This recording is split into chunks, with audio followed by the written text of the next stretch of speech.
പുകഴ്ത്തിയിടാം യേശുവിനെ ക്രൂശിലെ ജയാളിയെ. സ്തുതിച്ചിടാം യേശുവിനെ, സ്തുതിക്കവൻ യോഗ്യനല്ലോ. ഉറക്കെ ചേർന്ന് പാടാം. പുകഴ്ത്തിയിടാം യേശുവിനെ ക്രൂശിലെ ജയാളിയെ.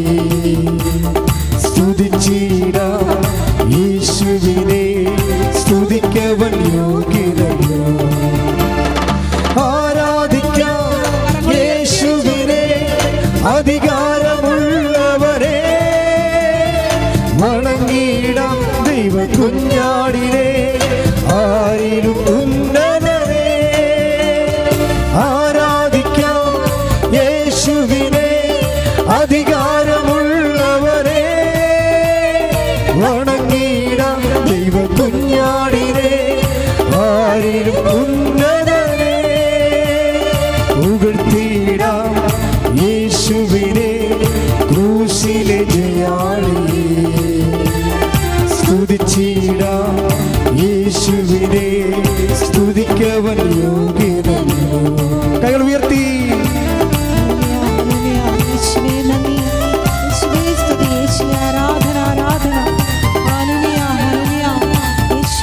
യേശുവേ നന്ദി. ഹല്ലേലൂയ. ആരാധന ആരാധന ആരാധന ആരാധന. ഹല്ലേലൂയ ഹല്ലേലൂയ ഹല്ലേലൂയ ഹല്ലേലൂയ. യേശുവേ നന്ദി. യേശുവേ സ്തുതി. യേശുവേ ആരാധന ആരാധന. ഹല്ലേലൂയ. വിശ്വസിക്കാം യേശുവിനെ ഏകരക്ഷകനെ. ഏറ്റുപറയാം യേശുവിനെ കർത്താദി കർത്താവിനെ. വിശ്വസിക്കാം യേശുവിനെ ഏകരക്ഷകനെ. ഏറ്റുപറയാം യേശുവിനെ കർത്താദി കർത്താവിനെ. കൈകൾ ഉയർത്തി. ആരാധിക്കാം യേശുവിനെ അധികാരമുള്ളവരെ, വണങ്ങിടാം ദൈവ കുഞ്ഞാടിനെ ആരിലും ഉന്നതരെ. ആരാധിക്കാം യേശുവിനെ അധികാരമുള്ളവരെ, വണങ്ങിടാം ദൈവ കുഞ്ഞാടിനെ ആരിലും ഉന്നതരെ. സ്തുതിക്കട്ടെ. ഹല്ലേലൂയ. യേശുവേ ആരാധന ആരാധന. യേശുവേ മഹത്വം മഹത്വം മഹത്വം. ആരാധന ആരാധന. യേശുവേ ആരാധിക്കാം യേശുവിനെ അധികാരമുള്ളവരെ, വണങ്ങിടാം ദൈവ കുഞ്ഞാടിനെ ആരിലും ഉന്നതരെ. സ്തുതിക്കട്ടെ. ഹല്ലേലൂയ. യേശുവേ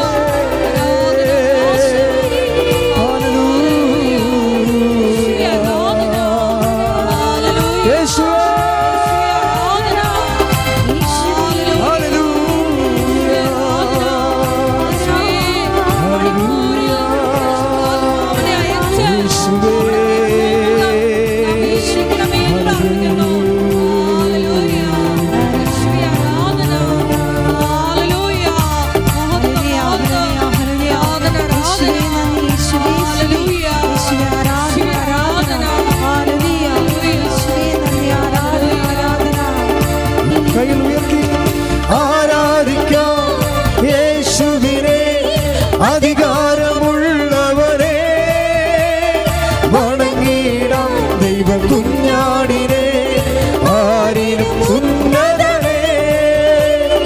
ആരാധിക്കാം യേശുവിനെ അധികാരമുള്ളവരെ, വണങ്ങിടാം ദൈവ കുഞ്ഞാടിനെ ആരിലും ഉന്നതരെ. ആരാധിക്കാം യേശുവിനെ അധികാരമുള്ളവരെ, വണങ്ങിടാം ദൈവ കുഞ്ഞാടിനെ ആരിലും ഉന്നതരെ. ഹല്ലേലൂയ ഹല്ലേലൂയ ഹല്ലേലൂയ. യേശുവേ യേശുവേ.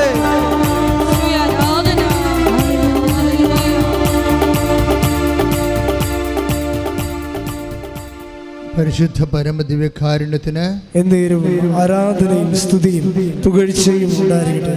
പരിശുദ്ധ പരമദിവ്യകാരുണ്യത്തിന് എന്നേരവും ആരാധനയും സ്തുതിയും പുകഴ്ചയും ഉണ്ടായിരിക്കട്ടെ. ഇരിക്കുക. എൻ്റെ പ്രിയപ്പെട്ടവരെ, പരിശുദ്ധ കുർബാനയുടെ സാന്നിധ്യത്തിൽ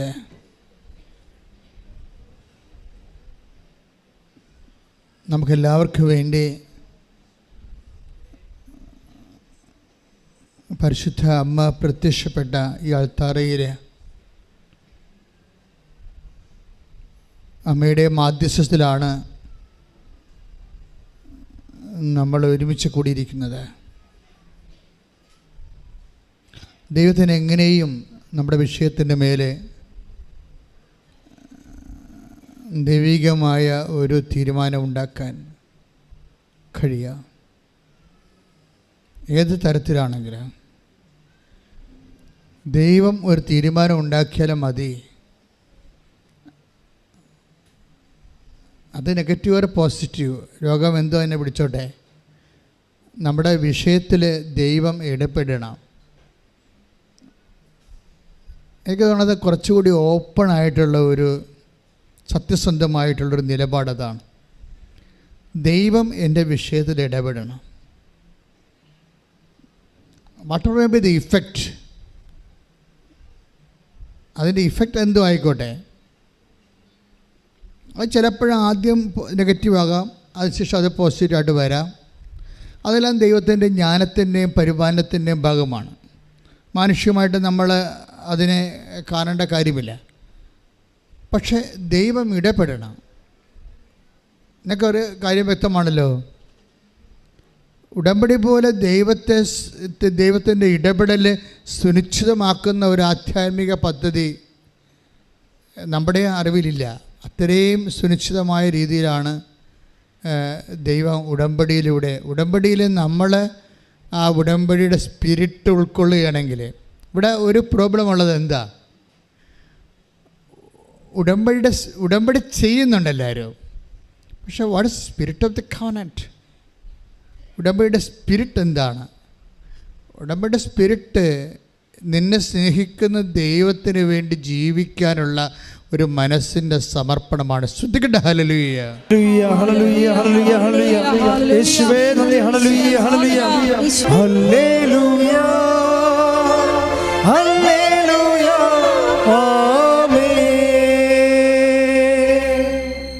ബേസിക്കായിട്ട് നമ്മൾ വിശ്വാസി എന്താണ് ആർജിക്കേണ്ടത്? വിശ്വാസം ഒരു ദൈവാർജിതമായിട്ടുള്ളൊരു മാർഗമാണ്, ദൈവത്തെ ആർജിക്കാനുള്ള ഒരു മാർഗമാണ്. വിശ്വാസി ബേസിക്കായിട്ട് എന്താണ് ആർജിക്കേണ്ടത്? ഏത് കാലാവസ്ഥയിലും ദൈവത്തിൻ്റെ ഹിതത്തിൽ സന്തോഷിക്കാനുള്ള ആർജവം ഉണ്ടാകണം. ഏത് കാലാവസ്ഥ, ഇപ്പം വർഷം വന്നു, നമ്മൾ വർഷത്തെ ഒത്തിരി സ്നേഹിക്കുന്ന ആൾക്കാരുണ്ട്. മൺസൂൺ ഒത്തിരി സ്നേഹിക്കുന്നവരുണ്ട്. എല്ലാവരും വർഷം നമ്മൾ ഈ വെള്ളത്തിൽ കിടക്കുന്ന കാരണം, പ്രളയവും പരാധീനതയൊക്കെ കാരണം നമുക്ക് വർഷം എന്ന് പറയുമ്പോൾ ആൾക്കാർക്ക് ഭയങ്കര സങ്കടമാണ്. പ്രത്യേകിച്ച് കൊച്ചു പെരകളിലൊക്കെ താമസിക്കുന്നവർക്ക് ചിലവരുടെ ചോറ് തിന്നുകൊണ്ടിരിക്കുന്ന സമയത്ത് ചോറ്റുപാത്രത്തിൽ വെള്ളം വീഴും. എൻ്റെ കുഞ്ഞുനാളിൽ അങ്ങനെ സംഭവിച്ചിട്ടുണ്ട്, ഞാൻ ഇന്ന് ഓർക്കുന്നുണ്ട്. അപ്പോൾ എൻ്റെ കുഞ്ഞു ഓർമ്മകളൊക്കെ വർഷത്തെ അത്ര കണ്ട് സ്വാഗതം ചെയ്യുന്നതല്ല. നാട്ടിൽ മുഴുവനും വെള്ളമായിരിക്കും. അത് ഒരു 4 മാസമൊക്കെ ഇങ്ങനെ എപ്പോഴും ഇങ്ങനെ വെള്ളത്തിൽ നീന്തി നടക്കേണ്ടി വരും. പറമ്പിൽ കര കാണത്തില്ല, കാരണം തോടൊന്നല്ലേ സ്ഥലം, തോടാണ് മുഴുവനും. അപ്പം അത് വർഷത്തേക്ക് നിറഞ്ഞു കിടക്കും. പിന്നെ കാലിൽ ചൊറി, അതുപോലെ തന്നെ വളങ്കടി. ഇപ്പോഴൊക്കെ വളങ്കടി ഇല്ലല്ലോ, പണ്ട് വളങ്കടി ഉണ്ടായിരുന്നു, ഇപ്പോഴും ചിലയിടത്തൊക്കെ ഉണ്ട് വളങ്കടി.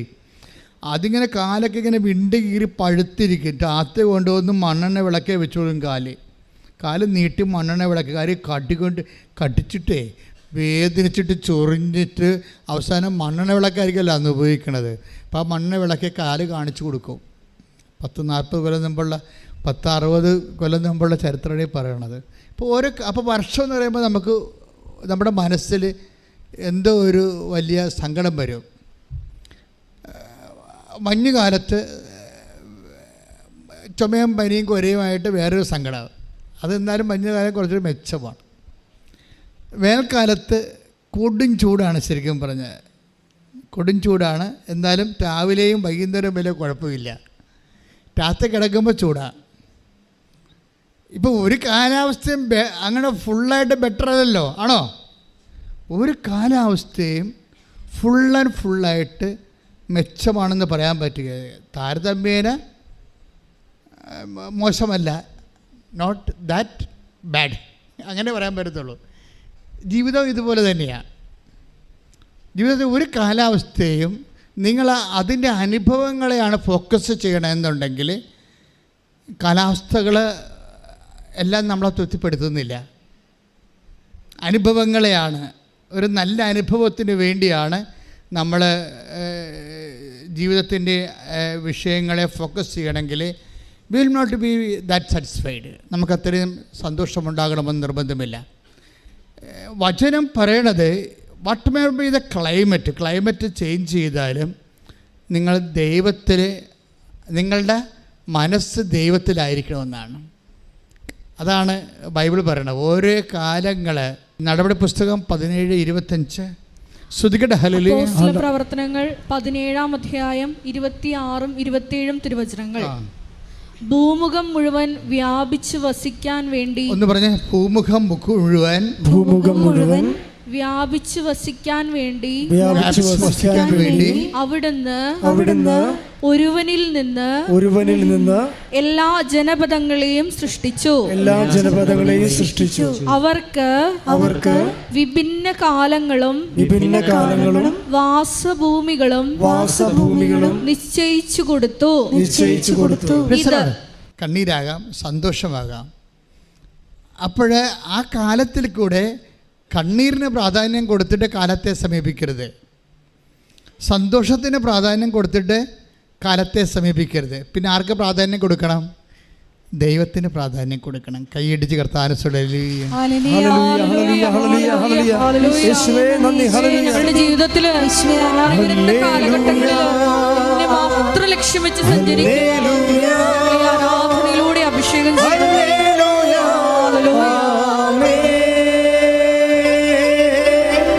നമ്മുടെ യോഹന്നാൻ്റെ സുവിശേഷത്തിൽ 11:37, യോഹന്നാൻ 11:37 ലാസറിൻ്റെ ശവകുടീരത്തിൻ്റെ വാതിൽക്കൽ നിന്ന് കരയുന്ന ക്രിസ്തുവിനെ കാണിക്കുന്നുണ്ട്. ബൈബിളിലെ ഏറ്റവും ചെറിയ വാക്കാണത്. Then Jesus wept. ബൈബിളിലെ ഈ 3 ലക്ഷത്തോളം വചനങ്ങളുള്ള ബൈബിളിലെ ഏറ്റവും ചെറിയ വാക്കാണ്. 11:35 വായിക്കുന്നത് Then Jesus wept. അപ്പോൾ അവൻ കരഞ്ഞു. അതാണ്. ഇപ്പം കർത്താവും നമ്മുടെ കരച്ചിലിൽ പങ്കെടുത്തിട്ടുണ്ട്. It is not that bad. കരച്ചിൽ മോശമുള്ള കാര്യമായിട്ട് എടുക്കണില്ല. മനസ്സിലായി? നമ്മുടെ കരച്ചിലിനോട്, എല്ലാ കരച്ചിലിനോടും കർത്താവ് ഐക്യദാർഢ്യം പുലർത്തിയിട്ടുണ്ട്. ദാറ്റ് മീൻസ് ദൈവം നമ്മുടെ കരച്ചിലും ഏറ്റെടുത്തിരിക്കുന്നു. കൈ ഇടിച്ച് കർത്താവ്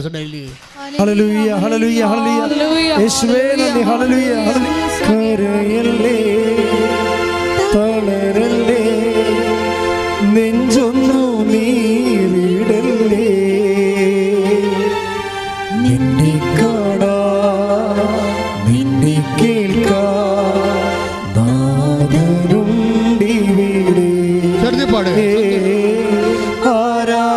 ആരാധിച്ചിടാ. കരയല്ലേ തളരല്ലേ, നെഞ്ചൊന്നു നീരിടല്ലേ, നിന്നെ കാണാ നിന്നെ കേൾക്കാ നാദരുണ്ടിവിടെ. ഇന്നത്തെ ദിവസം നമ്മൾ താബോർ മലയിൽ കർത്താവ് ശിഷ്യന്മാരുടെ കൂടെ താബോർ മലയുടെ മുകളിലേക്ക് കയറി യാക്കോബ്, യോഹന്നാൻ, പത്രോസ് 3 പേരുടെ കൂടെ പ്രാർത്ഥിച്ചതാണ് അച്ഛൻ വായിച്ച് നമുക്ക് രാവിലെ കുർബാനയ്ക്ക് പറഞ്ഞു തന്നത്. ആ സമയത്ത് എൻ്റെ മനസ്സിൽ വന്നത് എന്താണെന്നറിയാമോ? ഞാനീ താബോർ മലയിൽ കർത്താവ് പ്രാർത്ഥിച്ച സ്ഥലത്ത് പോയിട്ടുണ്ട്. ഒരു 1.5 മണിക്കൂറോളം ഞാൻ അവിടെ നിന്നിട്ടുണ്ട് പ്രാർത്ഥിച്ചുകൊണ്ട്. എൻ്റെ കൂട്ടത്തിലുണ്ടായിരുന്നവർ വിട്ടിട്ട് ഞാൻ മാറി വേറെ സ്ഥലത്ത് നിന്ന് താബോറിൻ്റെ എല്ലാ മുക്കിലും മൂലയിലും മുകളിലെ മലകളിലെ കുറച്ച് സ്ഥലം, ഒരു 2 ഏക്കർ 1 ഏക്കർ സ്ഥലം മാത്രമേ ഒരു പരന്ന സ്ഥലമുള്ളൂ. പള്ളിയാണ്. കർത്താവ് രൂപാന്തരപ്പെട്ട സ്ഥലത്ത് വലിയൊരു ദേവാലയമാണ്. അതിനകത്ത് മോശയും ഏലിയായും കർത്താവിൻ്റെ അപ്പുറത്തും ഇപ്പുറത്ത് നിൽക്കുന്ന മനോഹരമായ ചിത്രങ്ങൾ പെയിൻറ്റ് ചെയ്തിട്ടുണ്ട്. പക്ഷെ നമ്മളെ പുറത്ത് വരുമ്പോൾ എൻ്റെ മനസ്സിൽ വന്നത് അതിൻ്റെ ഇടതുവശത്തേക്കാണ് ന്യായം എന്നൊരു സ്ഥലമുള്ളത്. അപ്പോൾ ഞാൻ ശരിക്കും പറഞ്ഞാൽ അതാ ഓർത്തത് അവിടെ വെച്ച്. ആ പട്ടണങ്ങളൊക്കെ ഏറെക്കുറെ എനിക്ക് ഞാൻ പണ്ട് പഠിച്ചിട്ടുള്ള കാരണം എനിക്ക് അറിയാം. താബോറിൻ്റെ ഓരോ സ്ഥലത്ത് എവിടെയാണ് ഹെർമോൺ. ഞാൻ ഹെർമോൺ കിഴക്ക് ഹെർമോണിലേക്ക് നോക്കുമ്പോൾ അവിടെ മഞ്ഞ് പോലെ ഇങ്ങനെ ഷാഡോ ചെയ്ത് കിടക്കുന്ന സ്ഥലം. ഇടതുവശത്ത് താഴേക്ക് നോക്കുമ്പോൾ നായിം പട്ടണം. ഈ നായിം പട്ടണത്തിൽ ഒരിക്കൽ കർത്താവ് നടന്നു വരുന്ന, കർത്താവ് ഇങ്ങനെ വഴിയിലേക്ക് കയറി വരുമ്പോൾ ഒരു ശവപ്പെട്ടി വരുന്നു. ഉടനെ ബൈബിൾ പറയണത് ശവപ്പെട്ടിയിൽ ഉള്ള ആൾ ഒരു വിധവയുടെ ഏക മകനാണ്. അത് കർത്താവ് മനസ്സിലാക്കി. ആ ശവപ്പെട്ടിയിൽ മരിച്ചു കിടക്കുന്ന യുവാവ് ഒരു വിധവയുടെ മകനാണെന്ന് കർത്താവ് മനസ്സിലാക്കി.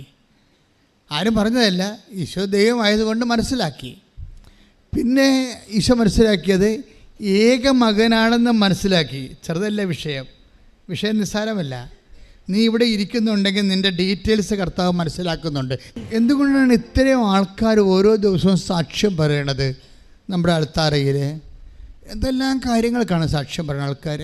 ദാറ്റ് മീൻസ് നിൻ്റെ ഡീറ്റെയിൽസ്, നിൻ്റെ അവസ്ഥ എന്താണെന്ന് എല്ലാം ഈശോ ഇങ്ങനെ സ്കാൻ ചെയ്ത്, നമ്മുടെ ഏറ്റവും കൂടുതൽ സ്കാനിങ് റിപ്പോർട്ടുള്ള കർത്താവിൻ്റെ കയ്യിലാണ്. ഡീറ്റെയിൽസ് എല്ലാം ഉണ്ട്. അതുകൊണ്ടാണ് ഈ വിധവയുടെ ഈ ശവമായി കിടക്കുന്ന മകൻ ആ വിധവയുടെ ഭർത്താവ് മരിച്ചുപോയൊരു സ്ത്രീയുടെ മകനാണ്. അതല്ല നമുക്ക് സങ്കടപ്പെടുന്നത്, അതിൽ വേറെ ഇനി അവൾക്ക് ഭക്ഷണം കൊടുക്കാനോ വേറെ എടുത്ത് കൊടുക്കാനോ ആരുമില്ല എന്ന് കണ്ടാലേ കർത്താവ് വല്ലാത്തൊരവസ്ഥയിലാകും. നമ്മൾക്ക് ആരുമില്ല എന്ന് കണ്ടാൽ. പക്ഷെ നമ്മളത് അംഗീകരിക്കണമെന്ന് മാത്രമേ ഉള്ളൂ. നമ്മുടെ ഇവിടെ പ്രശ്നം നമ്മളിതെല്ലാം എല്ലാവരും ഉണ്ടെന്നും ധരിച്ച്, നമ്മുടെ ഏറ്റവും വലിയ അപകടം അതാണ്. ഞാൻ എൻ്റെ കൊച്ചച്ഛനോട് ക്ലിയറച്ചോട് പറഞ്ഞതിന്, നമ്മളൊക്കെ വിശുദ്ധരാണെങ്കിൽ മാതാപിതാക്കന്മാർ മരിക്കണമെന്ന് ഞാൻ പറഞ്ഞായിരുന്നു. അച്ഛൻ ഞെട്ടിപ്പോയി. കാര്യം എന്താണെന്ന് വെച്ച് കഴിഞ്ഞാൽ, നമ്മൾ രക്തസാക്ഷിയാകാൻ നമ്മുടെ മാതാപിതാക്കന്മാർ സമ്മതിക്കുമോ? ഒരിക്കലും ഇല്ല. അവർ ജീവിച്ചിരിക്കുമ്പോൾ നമുക്ക് കർത്താവിൻ്റെ രക്തസാക്ഷിയാകാൻ പറ്റത്തില്ല. ഞാൻ ആ അർത്ഥത്തിലാണ് പറഞ്ഞത്. നമുക്ക് കർത്താവിന് വേണ്ടി കമ്മിറ്റഡ് ആകണം. അവസാനം രക്തസാക്ഷ്യത്തിലേക്ക് വരുന്ന ഒരു സമയം വന്നാൽ നമ്മുടെ ബന്ധുക്കളും സ്വന്തപ്പെട്ടവരൊക്കെ നമ്മളെ അതിൻ്റെ അകത്ത് നിന്ന് പിന്തിരിപ്പിക്കും. നിനക്ക് പത്രോസിനെ പോലെ പറഞ്ഞില്ലേ, നിനക്കിത് സംഭവിക്കാതിരിക്കട്ടെ. അപ്പോൾ മാതാപിതാക്കന്മാർ പോലും കർത്താവ് സാത്താനെന്ന് വിളിച്ചെന്ന് വരും. സാത്താനെ, നീ ദൈവിക കാര്യങ്ങളല്ല അന്വേഷിക്കണത്, മാനുഷിക കാര്യം, നീ എൻ്റെ പിന്നിൽ പോകാൻ പറയും. ക്രിസ്തു അതിനു വേണ്ടി മാത്രം പോകുന്നയാളാണ്. നമ്മുടെ ജീവിതം മൊത്തം സമർപ്പിക്കാൻ വേണ്ടി മാത്രം പോകുന്നത് കൊണ്ടാണ് ക്രിസ്തു നമ്മളെയും അതുപോലെ കാണുന്നത്. ഇപ്പം നിങ്ങൾ ക്രിസ്തുവിനെ എന്തുമാത്രം സഹോദരങ്ങളെ ജോലി, വീട്, വിവാഹം ചോദിക്കണതൊക്കെ ഈശോ തന്ന് നിന്നെ അനുഗ്രഹിക്കുകയാണ്. അപ്പോൾ നീ ക്രിസ്തുവിനെ ദൈവമാണെന്ന് അംഗീകരിക്കുകയും ചെയ്യുന്നു. അതുകൊണ്ട് കഥയൊന്നുമില്ല. എന്താ കാര്യം? ബൈബിൾ എന്താ പറയണത്? സാത്താനും ക്രിസ്തുവിനെ ദൈവമായിട്ട് അംഗീകരിക്കുന്നുണ്ട് ഇല്ലേ? 2:19 എടുത്തേ, യാക്കോബിൻ്റെ ലേഖനം. ശ്രദ്ധിക്കട്ടെ. യേശുവേ നന്ദി, യേശുവേ സ്തുതി, യേശുവേ ആരാധന, ആരാധന, ആരാധന. ഹല്ലേലൂയ, ഹല്ലേലൂയ, ഹല്ലേലൂയ, ഹല്ലേലൂയ. യാക്കോബ് 2:19 ദൈവം ഏകനാണെന്ന് നീ വിശ്വസിക്കുന്നു. ദൈവം ഏകനാണെന്ന് നീ വിശ്വസിക്കുന്നു. ദൈവം ഏകനാണെന്ന് നീ വിശ്വസിക്കുന്നുവോ? അത് നല്ലത് തന്നെ, അത് നല്ലത് തന്നെ. പിശാചുക്കളും അങ്ങനെ വിശ്വസിക്കുന്നു. അവർ ഭയന്ന് വിറയ്ക്കുന്നു. ദൈവം ഏകനാണെന്ന് പിശാചുക്കളും വിശ്വസിക്കുന്നു. ഈ പിശാചുക്കളുടെ വിശ്വാസത്തിൻ്റെ നിലവാരത്തിൽ തന്നെയാണ് നമ്മളെങ്കിൽ നമ്മുടെ വിശ്വാസത്തിന് ദൈവം വലിയ പ്രാധാന്യം കൊടുക്കണില്ല. മനസ്സിലായില്ലേ? ആദ്യം ഈ പത്രോസ് പിശാചുക്കളുടെ വിശ്വാസത്തിൻ്റെ നിലവാരത്തിലായിരുന്നു. പത്രോസിൻ്റെ പ്രശ്നം അതാണ്. പത്രോസിൻ്റെ വിശ്വാസം വലിയ വിശ്വാസം ഉണ്ടെങ്കിലും പെട്ടെന്ന് ഒരു പ്രയാസകരമായ സാഹചര്യത്തെക്കുറിച്ച് ഈശോ പറയുമ്പോൾ പെട്ടെന്ന് വിശ്വാസത്തിൻ്റെ നിലവാരത്തിൽ, പിശാചിൻ്റെ നിലവാരത്തിലേക്ക് നമ്മുടെ വിശ്വാസം വരും. പത്രോസിന് വന്നതാണ്. എന്താ ഈശോ പറഞ്ഞത്? മനുഷ്യപുത്രൻ ശത്രുകരങ്ങളിൽ ഏൽപ്പിക്കാൻ പോകുന്നു, അവരവനെ പീഡിപ്പിക്കും, അവരവനെ വധിക്കും, 3-ാം ദിവസം അവൻ ഉയർത്തെഴുന്നേൽക്കും. അത് പത്രോസ് ശ്രദ്ധിച്ചില്ല. വധിക്കും എന്ന് മാത്രമേ ശ്രദ്ധിച്ചുള്ളൂ. പ്രയാസങ്ങൾ ഉണ്ടാകും എന്നാണ് പത്രോസ് കേട്ടത്. പ്രയാസങ്ങൾ ഉണ്ടാകുമെന്ന് കേട്ടപ്പോൾ തന്നെ പത്രോസിൻ്റെ വിശ്വാസം പിശാചിൻ്റെ നിലവാരത്തിലേക്ക് വന്നു. അതാണ് ഈശോ പറഞ്ഞത്. നിങ്ങൾ ഓർക്കുക, പ്രയാസങ്ങൾ വരുന്നുവെന്ന് വിശ്വസിച്ചുകൊണ്ട് വരുന്നുവെന്ന് നിങ്ങൾ അറിയുമ്പോൾ നിങ്ങളുടെ വിശ്വാസത്തിൽ താഴ്ച ഉണ്ടായാൽ നിങ്ങൾ പിശാചിൻ്റെ വിശ്വാസത്തിലേക്ക്, നിലവാരത്തിലേക്ക് താഴുകയാണ് ചെയ്യണത്. You got the point. Take the word of God. സത്താനെ, നീ എൻ്റെ പിന്നിൽ പോകും. ശ്രുതിക്കട്ടെ ഹല്ലേലൂയ. മർക്കോസ് 8:33. മർക്കോസ് 8:33. യേശു പിന്തിരിഞ്ഞു നോക്കിയപ്പോൾ ശിഷ്യന്മാർ നിൽക്കുന്നത് കണ്ട് യേശു പിന്തിരിഞ്ഞു നോക്കിയപ്പോൾ ശിഷ്യന്മാർ നിൽക്കുന്നത് കണ്ട് പത്രോസിനെ ശാസിച്ചുകൊണ്ട് പറഞ്ഞു, സാത്താനേ, നീ എന്റെ മുമ്പിൽ നിന്ന് പോകൂ. നിന്റെ ചിന്ത ദൈവികമല്ല, മാനുഷികമാണ്. അതായത് ഏതെങ്കിലും ഒരു സമയത്ത് നമ്മുടെ ജീവിതത്തിൻ്റെ തകർച്ചകളെ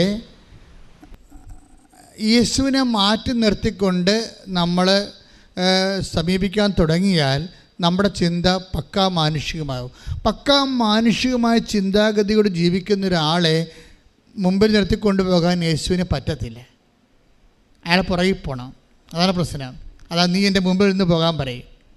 പക്ക മാനുഷികമായ എല്ലാ കാര്യങ്ങൾക്കും നമുക്ക് എന്നാ തടയും, നമുക്ക് എന്നാ കിട്ടും. നീ ഉടമ്പടി എടുത്താണല്ലോ, അത് പുതുക്കിയതാണല്ലോ, എന്നിട്ടും PR കിട്ടിയില്ലല്ലോ.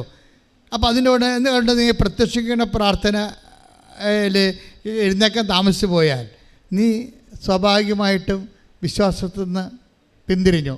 കാരണം മനസ്സിലായില്ലേ? ഇപ്പം നീ ഇപ്പോൾ 2 പ്രാവശ്യം ഉടമ്പടി പുതുക്കി, എന്നിട്ടും നിനക്ക് എന്താണ് PR ആയില്ല, PR ഒത്തില്ല, അല്ലെങ്കിൽ വസ്തു വിറ്റില്ല. അതോടുകൂടി നീ പിറ്റേ ദിവസം എന്താ ചെയ്യണത്? ആ പ്രത്യക്ഷിക്കണ പ്രാർത്ഥന ചെല്ലേണ്ടത് പണ്ടത്തെ ആ ഉസ്സിരി കാണിക്കണില്ല. എഴുന്നേക്കാൻ താമസിച്ചു പോയി. നിനക്കറിയാമല്ലോ, പ്രത്യക്ഷിക്കണ പ്രാർത്ഥന എഴുന്നേക്കാൻ താമസിച്ചു പോയാൽ ഉടമ്പടിയിൽ നിങ്ങൾ പുറത്താകും.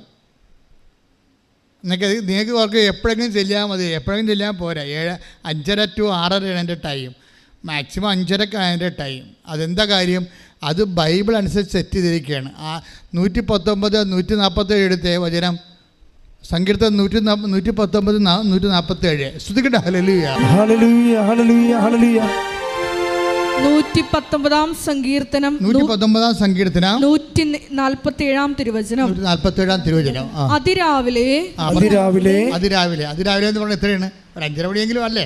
അതാണ് അതിരാവിലെ ഞാൻ ഉണർന്ന് സഹായത്തിനു വേണ്ടി നിലവിളിക്കുന്നു.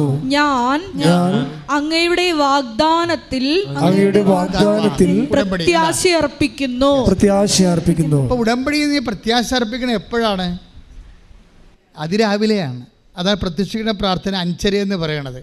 5:30 to 6:30 എന്ന് വെച്ച് കഴിഞ്ഞാൽ മടിച്ചുകൾക്ക് കൂടി, കുറച്ച് മടിച്ചുകളെ കൂടി അഡ്രസ്സ് ചെയ്തുകൊണ്ടാണ് 6:30 എന്ന് പറയണത്. ശരിക്കും 5:30 5:30 അതിനുള്ളിൽ ഒരു 6 മണിയാകുമ്പോൾ നമ്മൾ കുളിച്ച് ഫ്രഷായി പ്രത്യക്ഷിക്കുന്ന പ്രാർത്ഥന. കാര്യം ആ വചനം ഒന്നിന് വായിച്ച് അതിരാവിലെ ഞാൻ ഉണർന്ന് സഹായത്തിനു വേണ്ടി നിലവിളിക്കുന്നു. ഞാൻ അങ്ങയുടെ വാഗ്ദാനത്തിൽ പ്രത്യാശ അർപ്പിക്കുന്നു. ഞാൻ അങ്ങയുടെ വാഗ്ദാനത്തിൽ പറഞ്ഞേ, ഞാൻ അങ്ങയുടെ വാഗ്ദാനത്തിൽ പ്രത്യാശ അർപ്പിക്കുന്നു. അപ്പൊ എന്തെല്ലാം കാര്യങ്ങൾക്കാണ് വാഗ്ദാനം ഉള്ളത്? ഓൾമോസ്റ്റ് ഓൾ തിങ്സിന് വാഗ്ദാനമാണ്. എല്ലാത്തിനും, ജീവിതത്തിൻ്റെ എല്ലാ കാര്യങ്ങൾക്കും വാഗ്ദാനമുണ്ട്. ജീവിതത്തിൻ്റെ എല്ലാ കാര്യങ്ങൾക്കും. നമ്മുടെ ഈ സാക്ഷ്യങ്ങളുടെ വെറൈറ്റി കേട്ടാൽ മനസ്സിലാകും. ജീവിതത്തിൻ്റെ എല്ലാ കാര്യങ്ങൾക്കും വാഗ്ദാനമുണ്ട്. ആ വാഗ്ദാനം എന്താണ്? വാഗ്ദാനം എന്ന ഉടമ്പടിക്ക് ബൈബിളിൽ പല പേരാ പറയണത്. വാഗ്ദാനം എന്ന് പറയും, കൽപ്പനയെന്ന് പറയും, നിബന്ധനയെന്ന് പറയും, നിയോഗമെന്ന് പറയും, ഉടമ്പടി എന്ന് പറയും.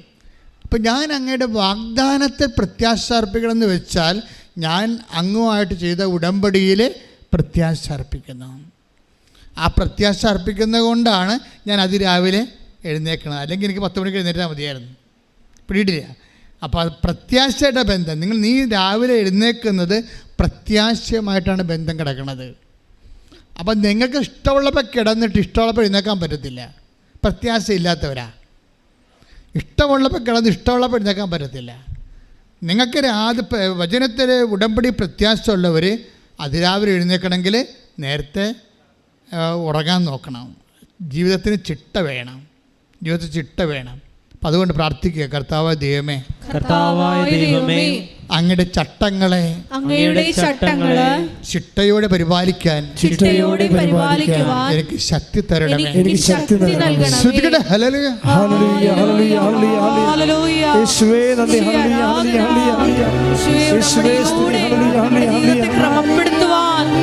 അഭിഷേകം ചെയ്യണമേ.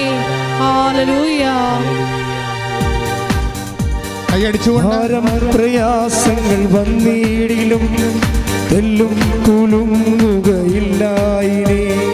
ഭാരം പ്രയാസങ്ങൾ വന്നിടിലും തെല്ലും കുലുങ്ങുകയില്ലായിരേ. ബുദ്ധിക്കതീതമത്തിൽ ഭുതങ്ങളാൽ എൻ്റെ ദൈവം എന്നെ നടത്തുന്നു.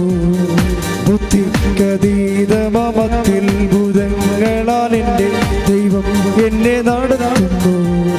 സാധ്യമേ, എല്ലാം സാധ്യമേ, എന്നേശുവൻ കൂടെയുള്ളതാ. സാധ്യമേ, എല്ലാം സാധ്യമേ, എന്നേശുവൻ കൂടെയുള്ളതാ. അസാധ്യമായി എനിക്കൊന്നുമില്ല, എന്നെ ശക്തനാക്കുന്നവൻ മുഖാന്തിരം. അസാധ്യമായി എനിക്കൊന്നുമില്ല, എന്നെ ശക്തനാക്കുന്നവൻ മുഖാന്തിരം. ബുദ്ധിക്കതീതമത്തിൽ ഭുതങ്ങളാൽ എൻ്റെ ദൈവം എന്നെ നടത്തുന്നു. ബുദ്ധിക്കതീതമത്തിൽ ഭുതങ്ങളാൽ എൻ്റെ ദൈവം എന്നെ നടത്തുന്നു. സാധ്യമേ, എല്ലാം സാധ്യമേ, എന്നേശുവൻ കൂടെയുള്ളതാ. സാധ്യമേ, എല്ലാം സാധ്യമേ, എന്നേശുവൻ കൂടെയുള്ളതാ. പരിശുദ്ധ പരമദിവ്യകാരുണ്യത്തിന് ആരാധനയും സ്തുതിയും പുകഴ്ചയും ഉണ്ടായിരിക്കട്ടെ. എൻ്റെ മക്കളെ, കൈ നെഞ്ചത്ത് വെച്ചുകൊണ്ട് സ്തുതിച്ച് നിങ്ങൾക്ക് വചനം കിട്ടാൻ വേണ്ടി, അച്ഛന് വചനം കിട്ടാൻ വേണ്ടി, നിങ്ങൾക്ക് വചനം മനസ്സിലാക്കാൻ വേണ്ടി, കർത്താവ് നമ്മോട് സംസാരിക്കാൻ വേണ്ടി അതിശക്തമായി സ്തുതിക്കട്ടെ. കർത്താവിന്റെ ഉന്നതമായ നാമത്തിന് സ്വസ്ഥം ചെയ്യുന്ന എല്ലാ മക്കളെയും സ്പർശിക്കണേ പ്രാർത്ഥിക്കുന്ന, അവർക്കെല്ലാവർക്കും ആവശ്യമായ വചനങ്ങൾ നൽകണമെന്ന് പ്രാർത്ഥിക്കുന്ന ദൈവത്തിന്റെ കണ്ണിനെ സ്ഥാപിക്കട്ടെ. ശ്രുതികട്ടെ. ഹല്ലേലൂയ.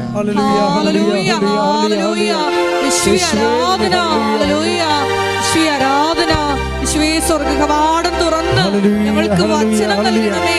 വചനത്താൽ ഞങ്ങളെ ശക്തിപ്പെടുത്തണമേ. വചനത്താൽ ഞങ്ങളെ വിശുദ്ധീകരിക്കണമേ. പരിശുദ്ധ പരമദിവ്യകാരുണ്യത്തിന് ആരാധനയും സ്തുതിയും പുകഴ്ചയും ഉണ്ടായിരിക്കട്ടെ. ഈ ദിവസങ്ങളിൽ ഇവിടെ ഒരു സാക്ഷ്യം ഉണ്ടായിരുന്നു. ആൻസി എളവൂർ. അവിടെ സാക്ഷ്യത്തിൻ്റെ പ്രത്യേകത, അവർ തീക്ഷണമതിയായ ഒരു ലേഡിയാണ്. കേൾക്കുമ്പോൾ അറിയാം. ചിലർക്ക് ഉടമ്പടിയൊക്കെ എടുക്കുമ്പോഴേ അവർക്ക് ബേസിക്കായിട്ട് ഫെയ്ത്ത് ഉണ്ട്, ബേസിക്കായിട്ട് ദൈവസ്നേഹമുണ്ട്. അത് പിന്നെ when it set in to the covenant prayer അത് ആക്സലറേറ്റ് ചെയ്യും. ഇപ്പോൾ ബേസിക് ഫെയ്ത്ത് ഉള്ളവരില്ലേ, ബേസിക് ചിലർക്കിങ്ങനെ ഫെയ്ത്ത് ഉണ്ടാക്കിയെടുക്കണം, വിശ്വാസം ഉണ്ടാക്കിയെടുക്കണം. അങ്ങനെയല്ല, ഇവർക്ക് ബേസിക് ഫെയ്ത്ത് ഉള്ള ആളാണ്. ബേസിക് ഫെയ്ത്തും അത് ആക്ടിവേറ്റ് ചെയ്യിക്കാനുള്ള കഴിവൊക്കെ ഉള്ള ആളാണ്. അത് വലിയ സന്തോഷമാണ്. അതായത് നമുക്ക് ഉടമ്പടി സാക്ഷ്യം പറയുന്നത് കേട്ടാൽ മനസ്സിലാകും. അതായത് അവർക്കുള്ള സ്വതസിദ്ധമായ വിശ്വാസമില്ലേ, അവർക്കുള്ള സ്വതസിദ്ധമായ ദൈവസ്നേഹം, അവർ ഉടമ്പടിയിലേക്ക് വരുന്നു കഴിഞ്ഞാൽ അത് മുഴുവനായിട്ട് അതിൻ്റെ അകത്ത് പ്രയോഗിക്കും. അങ്ങനെയാണ് പിന്നെ ദൈവമായിട്ട് ഞാൻ എൻ്റെ അമ്മയെ വിടത്തില്ല എന്ന് പറയണത്. ഓരോ സാക്ഷ്യം പറഞ്ഞിട്ടും പറയും ഞാൻ എൻ്റെ അമ്മയെ വിടത്തില്ല എന്ന് പറയും. എന്താ കാര്യം വെച്ച് കഴിഞ്ഞാൽ അവർ 2012 അവർ നഴ്സിംഗ് പാസ്സായ ആളാണ്. അപ്പം അവർ പറയണത് അവരുടെ വീട്ടിൽ, ഇനി ഏത് വീട് കെട്ടിച്ച വീടാൻ വേണ്ടിയാണോ അവരുടെ സ്വന്തം വീടാണെന്ന് നമുക്കറിയത്തില്ല, പക്ഷെ അവരെ എപ്പോഴും ആക്രമിക്കുന്നവരും അവരെപ്പോഴും കുറ്റപ്പെടുത്തുന്നവർ പറയണത് നീ ഇവിടെ വന്നിട്ടാണിത് മുടിഞ്ഞു പോയത്, കുടുംബം മുടിഞ്ഞു പോയത്, നിന്നെ എന്തിനു കൊള്ളാം, ഇതിന് എന്തിനു കൊള്ളാം, ഇങ്ങനെ കുറേ കാര്യങ്ങളൊക്കെ പറഞ്ഞ് നീ കാരണമാണ് അങ്ങനെ സംഭവിച്ചത്, ഇങ്ങനെ സംഭവിച്ചത്, ഇങ്ങനെ നേരം വെളുക്കുകയും ഇങ്ങനെ നമ്മളെ കുറ്റപ്പെടുത്തുന്ന ഒരു സിറ്റുവേഷനാണ്. അപ്പോൾ ഇവൾ ഇരുന്ന് കർത്താവിനോട് കാര്യം, കർത്താവേ എന്നെ നീ അല്ലേ കുറ്റപ്പെടുത്തേണ്ടത്, ഈ മനുഷ്യന്മാരെന്തിനാണ് എന്നെ കുറ്റപ്പെടുത്തുന്നത്. അപ്പോൾ അവളുടെ കുറ്റപ്പെടുത്തലിലൂടെ അവൾ അനുഭവിക്കുന്ന സങ്കടങ്ങളും കർത്താവിൻ്റെ അക്കൗണ്ടിൽ വെച്ചാണ് അവൾ വിശ്വാസപൂർവ്വം അതിനെ തരണം ചെയ്യണത്. അങ്ങനെ ഇരിക്കുമ്പോഴാണ് അമ്മ പറഞ്ഞത് അവൾ നീ ഉടമ്പെടുക്കാൻ പറഞ്ഞത്. അതായത് കുറേ ആൾക്കാർക്ക് ഇങ്ങനെ വഴിമുട്ടി പോകുമ്പോൾ ദൈവം തന്നെ അവരോട് പറയവേ ഉടമ്പെടുക്കാൻ പറയും. എത്ര പേരാണെന്നാണ് ഇവിടെ സാക്ഷ്യം പറയണത്. അവരുടെ ജീവിതത്തിൽ ഒരു ഇങ്ങനെ വളരെ വല്ലാത്ത മോശം കണ്ടീഷൻസ് വരുമ്പോൾ പരിശുദ്ധ അമ്മ തന്നെ അവർക്കൊരു നോട്ട് കൊടുക്കും ഉടമ്പടി എടുക്കാൻ. അതറിയണമെങ്കിൽ ഈ ദിവസം ഷീജ എന്നും പറഞ്ഞ് സെൻദേവ്, ഷീജ സെൻദേവ് അമ്മയും മകനുമാണ്. അപ്പോൾ അവർ ശ്രീ ചിത്രയിൽ ഒരു ഓപ്പറേഷന് വേണ്ടി ചെന്നിരിക്കുന്നതാണ് ഷീജ. അവരുടെ സാക്ഷ്യം നല്ല രസമാണ് കേൾക്കാൻ. എന്നുവെച്ചാൽ അവരുടെ മകന് ഹൃദയത്തിൻ്റെ അരികിൽ അകത്ത് നെഞ്ചിൻ്റെ ഉള്ളിൽ ഒരു സിസ്റ്റ് വളർന്നു വരുന്നു. അപ്പോൾ അതിൻ്റെ ഫ്ലൂയിഡൊക്കെ ഉണ്ട്, അത് കാരണം ശ്വാസം മുട്ടലുണ്ട്, അത് കാരണം അവൻ മരിച്ചു പോകും. അപ്പോൾ അതുകൊണ്ട് അവനെ മേജർ സർജറിക്ക് ഇവിടെ ശ്രീജിത്തിലേക്ക് കൊണ്ടുപോയിരിക്കുക. പക്ഷേ ഹൃദയത്തിൻ്റെ ഒരു പ്രധാനപ്പെട്ട ഞരമ്പിൻ്റെ അടുത്താണ് ഈ സിസ്റ്റ് ഇരിക്കുന്നത്. അപ്പം സിസ്റ്റയുടെ തൊട്ട ഹൃദയ ഞരമ്പ് ഛേദിച്ചു പോകും, മരിച്ചു പോകും. അപ്പോൾ കാരണം ഡോക്ടർമാരെ തൊടുന്നില്ല. അതുകൊണ്ട് അവർ പറയണത് ജീവിച്ചിരിക്കണം അത്രയും ജീവിച്ചിരിക്കട്ടെ, ജീവിച്ചിരിക്കണം അത്രയും ജീവിച്ചിരിക്കട്ടെ, അത്രയും നമുക്കവനെ കാണാമല്ല. അവരമ്മയോട് ഇപ്പോൾ ഡോക്ടർമാരൊക്കെ ഇപ്പോഴത്തെ രീതി എന്ന് വെച്ച് കഴിഞ്ഞാൽ നേരെ അവർ പറയും. അതിനകത്ത് എന്ത് ഭവിഷ്യത്ത് വരുന്നതല്ല, അതിന് വലിയ ഭവിഷ്യത്ത് ഉണ്ടാകാതിരിക്കാൻ വേണ്ടി ഉള്ള കാര്യം ഉള്ള പോലെ പറയാം. അവനെ നിങ്ങൾക്ക് കാണാൻ പറ്റുമല്ലോ. ഇപ്പോൾ ഈ രോഗത്തിൻ്റെ അവസ്ഥ അതാണ്, ഹൃദയഞരവ് മുറിഞ്ഞാൽ മരിച്ചു പോകും. അതുകൊണ്ട് കാണാൻ പണ്ട അത്രയും കാലം കാണുക അമ്മ എന്ന് പറയും. അതുകൊണ്ട് ശ്രീചിത്ര ഇവനെ കൊണ്ടുപോയിരിക്കുകയാണ്. അപ്പോൾ ഇവരിങ്ങനെ സങ്കടപ്പെട്ട് ശ്രീചിത്രയിൽ ഒരു സ്കാൻ ചെയ്യാൻ പറഞ്ഞിട്ട് സ്കാനിങ് റൂമിൻ്റെ പുറത്ത് ഷീജ ഇരിക്കുകയാണ്, മകനകത്ത് സ്കാനിങ്ങിന് വിട്ടിരിക്കുകയാണ്, ഇവർ പുറത്തിരിക്കുകയാണ്. അപ്പോൾ ഒരു ഭാര്യയും ഭർത്താവും വേറെ അവിടെ ഇരിപ്പുണ്ട്, ബ്ലഡ് ക്യാൻസറായിട്ട് മകന്. അപ്പോൾ അവർ സന്തോഷമായിട്ടൊക്കെ ചിരിച്ചൊക്കെ ഇരിക്കുകയാണ്. ഇവളാണെങ്കിൽ ഭയങ്കര വിഷമത്തിൽ വേദനിച്ച് ഇരിക്കുകയാണ്. അപ്പോൾ അവർക്ക് ബ്ലഡ് ക്യാൻസർ ആണെന്ന് ആ സംസാരത്തിൽ നിന്ന് ഇവർക്ക് മനസ്സിലാകും. അപ്പോൾ ഈ ഷീജ ഉടനെ അവരോട് ചോദിക്കും, നിങ്ങളെന്താ ഇത്രയും വലിയ കടുത്ത രോഗം വന്നിട്ട് എന്താ നിങ്ങൾക്കൊരു സന്തോഷത്തായിട്ടിരിക്കണം എന്താ? അപ്പോൾ അവർ ചോദിക്കും, ഞങ്ങളെന്തിനാണ് പേടിക്കണത്, ഞങ്ങളുടെ കാര്യം കൃപാസന അമ്മയിലേ ചെയ്യണതെന്ന്. അയ്യോ, ഈ മനുഷ്യന്മാരുടെ ഇപ്പോഴത്തെ അവസ്ഥ ഭയങ്കരമാണ് സാർ. അപ്പോഴേ ഷീജ ചോദിച്ചാൽ ആരാണ് കൃപാസന അമ്മയെന്ന്. പിന്നെ ഇവർ കൃപാസന അമ്മയെക്കുറിച്ച് അവർ പറയും.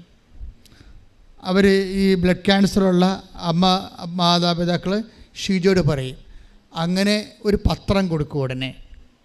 പിന്നെ അവർ ഇവിടെ വരും. ഇവിടെ വരുന്ന ഒരു ഉടമ്പടിയൊക്കെ എടുത്ത് പോകുമ്പോൾ അപ്പോൾ ഡോക്ടറിൻ്റെ മൈൻഡ് ചേഞ്ച് ആവും. ഡോക്ടർ പറയും, നിങ്ങൾ വേറെ ഒരു സ്പെഷ്യാലിറ്റി ഹോസ്പിറ്റലിലേക്ക് ഞാൻ നിങ്ങളെ അയക്കാം.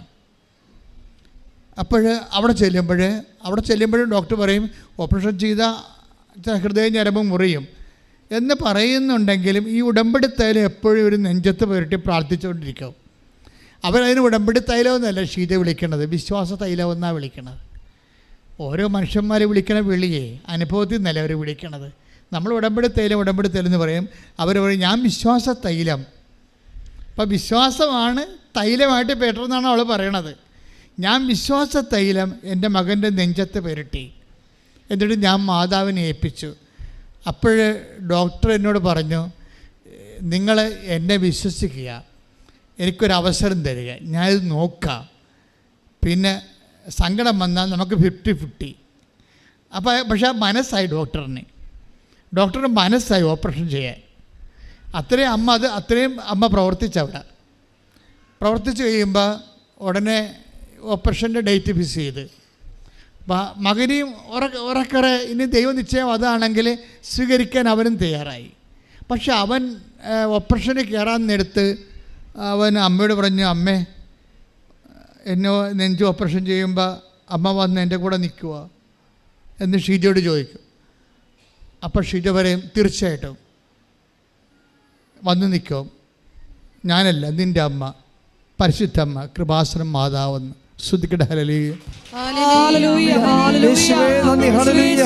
സമയങ്ങളിൽ വിശ്വാസം പ്രഖ്യാപിക്കാനുള്ള വലിയ കൃപ ആരാധനയിലൂടെ ഞങ്ങൾക്ക് നൽകണമേ.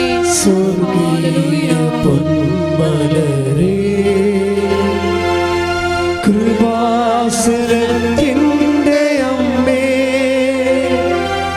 പ്രസാദവരമാതാവേ,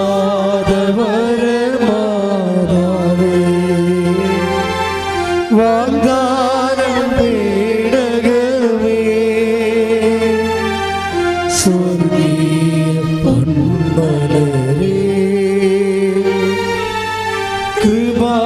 കൃപാസനത്തിൻ്റെ അമ്മേ,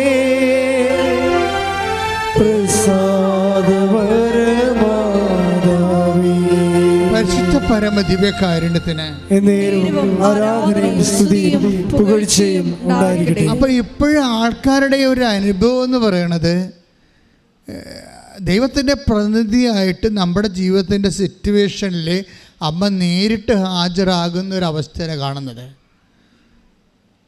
എന്നിട്ട് അവരൊക്കെ സാക്ഷ്യം പറയുന്നവർ പറയും, ഞാനെന്തിനാ ഇങ്ങനെയൊക്കെ പറയണമെന്നറിയാമോ, എൻ്റെ ഈ സാക്ഷ്യം എടുത്തിട്ട് വേണം സഭ അമ്മയുടെ പ്രത്യക്ഷീകരണം പഠിക്കാൻ. അങ്ങനെ ഒരു സ്ത്രീ എന്ന് പറഞ്ഞു ഇന്നലെ. ആൾക്കാരിപ്പോൾ ഇതിന് മുമ്പത്തെക്കാളും വളരെ സീരിയസ് ആണ്, മുമ്പത്തെക്കാൾ വളരെ എഡ്യൂക്കേറ്റഡ് ആയിട്ടുള്ള ആൾക്കാരാണ് ഉടമ്പടി എടുക്കുന്നത്.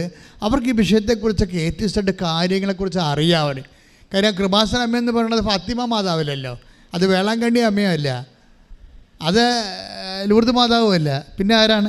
കൃപാസന ആൾക്കാർ 2004 ഡിസംബർ 7-ാം തീയതി 2:30 മണിക്ക് ഇവിടെ സമയഘടികാരം നെറ്റി ചാർത്തി ദുരന്തമുണ്ടാകാൻ പോകുന്നത് പ്രാർത്ഥിക്കണമെന്ന് പറഞ്ഞുകൊണ്ട് സിൽവർ ഗ്രേയിൽ പ്രത്യക്ഷപ്പെട്ട അമ്മയാണ് കൃപാസന മാതാവ് എന്ന് പറയണത്. അപ്പോഴേ ദുരന്തമുണ്ടാകാൻ പോകുന്ന പ്രാർത്ഥിക്കണമെന്ന് പറഞ്ഞ മാതാവാണ്. മനുഷ്യൻ്റെ വ്യക്തിപരമായ ദുരന്തമായാലും ശരി, രാജ്യത്തിൻ്റെ ദുരന്തമായാലും ശരി, ലോകത്തിൻ്റെ ദുരന്തമായാലും ശരി, എല്ലാ ട്രാജഡിയും കലാമിറ്റിയും അമ്മ കൈകാര്യം ചെയ്യാൻ വേണ്ടി ദൈവം പ്രത്യേകം അഭിഷേകം ചെയ്ത് നിയോഗിക്കപ്പെട്ട ആളാണ്.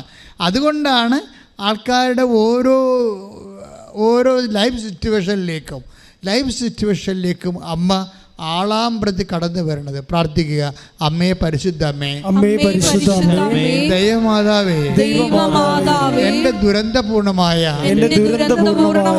ശാരീരിക ദുരന്തം, സാമ്പത്തിക ദുരന്തം, വിദ്യാഭ്യാസ ദുരന്തം, ജീവിത പങ്കാളിയെ കിട്ടാത്ത ദുരന്തം, വരുമാനമില്ലാത്ത ദുരന്തം, ശാരീരിക രോഗത്തിന്റെ ദുരന്തം, ജീവിതത്തിന്റെ എല്ലാ ഘട്ടങ്ങളിലുമുള്ള വ്യത്യസ്തങ്ങളായ ദുരന്തങ്ങളെ, വീടില്ലാത്ത ദുരന്തങ്ങളെ, ജീവിത പങ്കാളി നഷ്ടപ്പെട്ട ദുരന്തം, അങ്ങനെ എൻ്റെ മനസ്സിന് വേദന ഉണ്ടാക്കുന്ന എല്ലാ ദുരന്തങ്ങളിലേക്കും ആശ്വാസം പകരാൻ ദൈവത്താൽ നിയോഗിക്കപ്പെട്ട ദൈവമാതാവേ, മാതാവേ, പ്രത്യക്ഷീകരണത്തിന്റെ വലിയ സാക്ഷിയായി എന്നെ ഉയർത്തണമേ. ഹല്ലേലൂയ, ഹല്ലേലൂയ, ഹല്ലേലൂയ.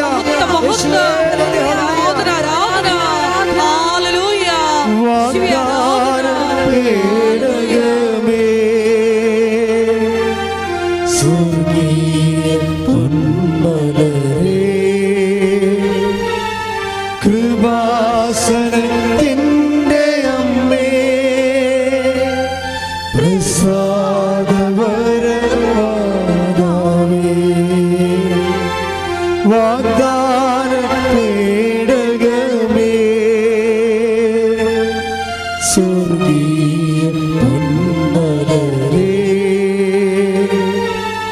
കൃപാസനത്തിൻ്റെ അമ്മേ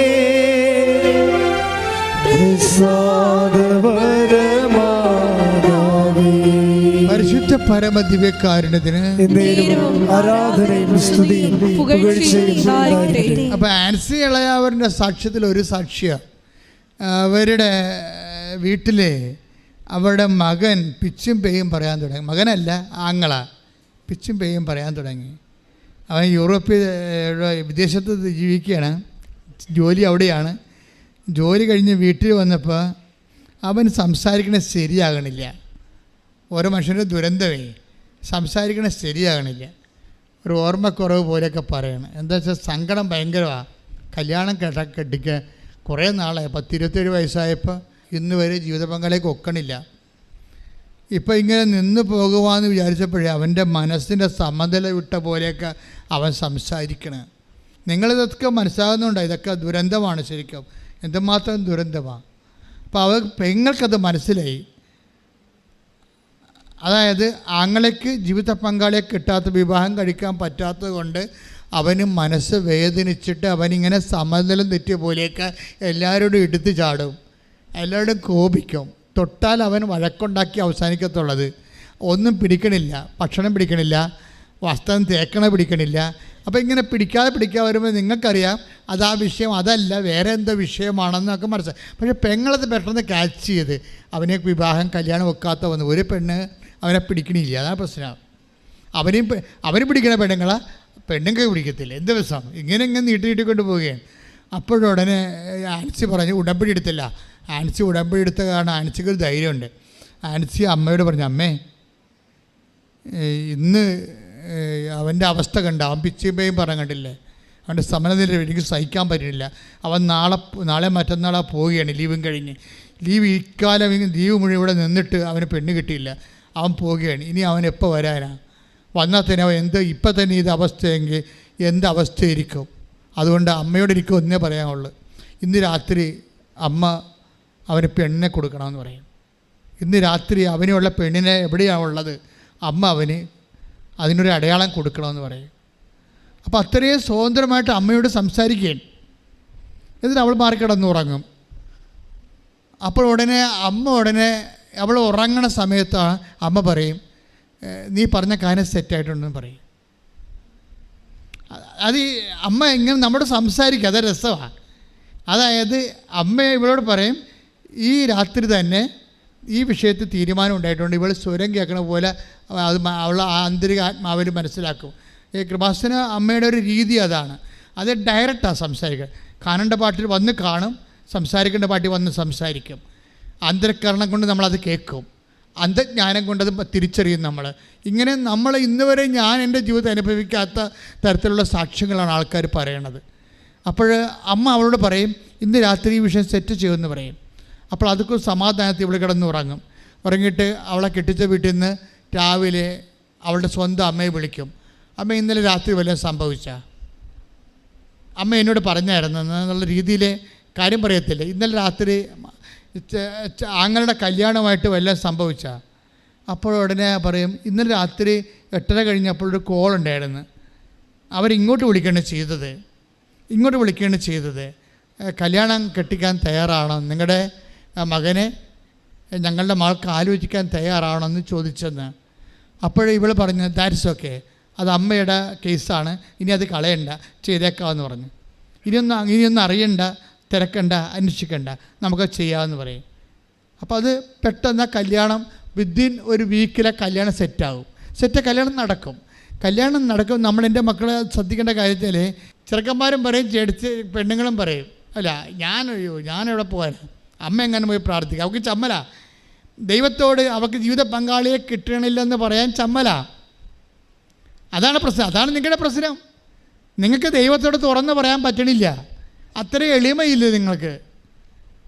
മര്യാദയ്ക്ക് ചോദിക്കണം വായിട്ട്, അമ്മ എന്താ ഞാൻ ഇങ്ങനെ നിന്ന് പോകാനാണ് അമ്മ ആഗ്രഹിക്കണത്, എൻ്റെ കാര്യത്തിൽ അമ്മയുടെ ഒരു തീരുമാനമൊന്നും ഇല്ലേ എന്ന് ചോദിക്കാനുള്ള ഒരു സ്നേഹം ഉണ്ടാണ് നിങ്ങൾക്ക് ദൈവത്തോട്. നമ്മൾ അതിനു വേണ്ടിയാണ് ഉടമ്പടി എടുത്തിരിക്കുന്നത്. ഉടമ്പടി നിങ്ങൾ ദൈവസ്നേഹത്തേക്ക് വളർത്തണം, വിശ്വാസത്തിലേക്ക് വളർത്തണം, പ്രത്യാശത്തേക്ക് വളർത്തണം. പ്രാർത്ഥിക്കുക, കർത്താവേ കർത്താവേ, ഉടമ്പടിയിലൂടെ എന്നെ ദൈവസ്നേഹത്തിലേക്ക് വളർത്തണമേ. വിശ്വാസത്തിലേക്ക് വളർത്തണമേ. പ്രത്യാശയിലേക്ക് വളർത്തണമേ. ശ്രുതികട ഹല്ലേലൂയ. ആരാധന ഹല്ലേലൂയ.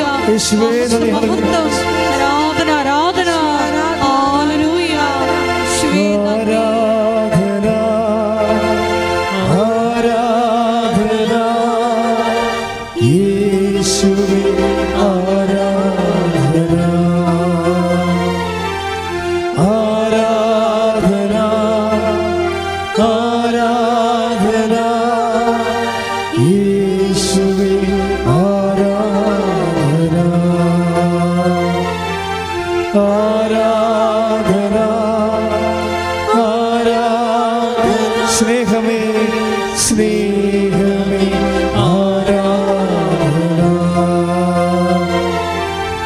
ആരാധന ആരാധന ജീവനേ ജീവനേ ആരാധന ഹല്ലേലൂയ ഹല്ലേലൂയ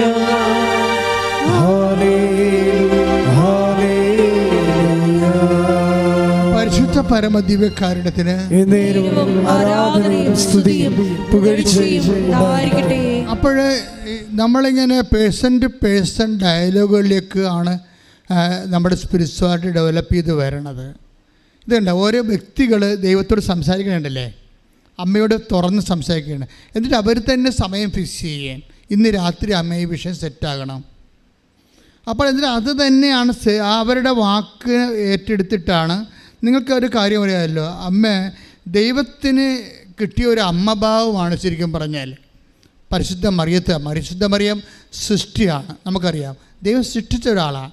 പക്ഷേ ദൈവത്തിന് ഇതിലൂടെ കൈവന്ന ഒരു മാതൃഭാവമുണ്ട്, ഭയങ്കര പരിപാലന.